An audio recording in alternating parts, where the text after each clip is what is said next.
আসসালামু আলাইকুম। কাজের সুবিধার্থে দুইটা সালোয়ার একসাথে কাটিং করে ফেললাম। আসলে কাজের প্রচুর চাপ, সময় কুলাইতে পারতেছি না কাজ করতে করতে, তাই দুইটা করে সালোয়ার একসাথে কাটিং করে ফেলি। আসলে একজনের যদি 2-3টা থ্রি পিস হয়, তাহলে 2-3টা সালোয়ার একসাথে কাটিং করে ফেললে অনেক সুবিধা হয়, সময়টা অনেকটা বেঁচে যায়। আমি সবসময় এইভাবে কাপড় কাটিং করি।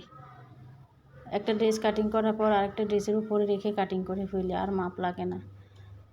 2-3টা সালোয়ার একসাথে দিয়ে আমি কাটিং করে রাখি, তাহলে কাজটা অনেকটা সহজ হয়ে যায়।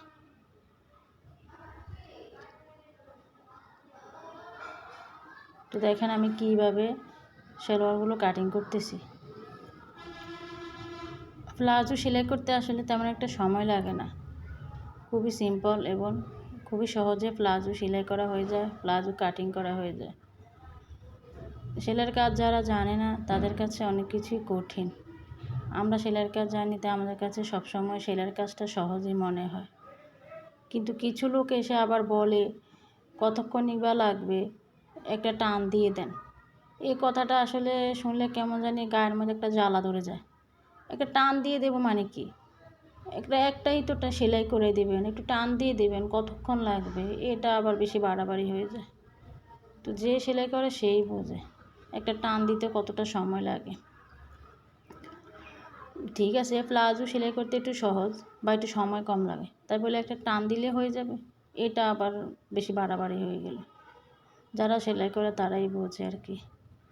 তো যারা সেলাই করে না তারা কখনোই বুঝবে না যে সেলাইয়ের কাজে কি কষ্ট আছে না কি নাই। এমনি ফাও কেউ আমাদেরকে ঘরে বসে টাকা দিয়ে যায় না, কাজ করে আমরা টাকা ইনকাম করি। এমনি কিন্তু কেউ কখনো কাউকে টাকা দেয় না। তো যাই হোক, দেখুন সালোয়ারটা সেলাই করে ফেললাম, 2টা কলিও একসাথে কেটে নিলাম। এভাবে কাটিং করলে আসলে সময়টা অনেকটা বেঁচে যায়, খুব সহজেই সেলাইটা হয়ে যায়।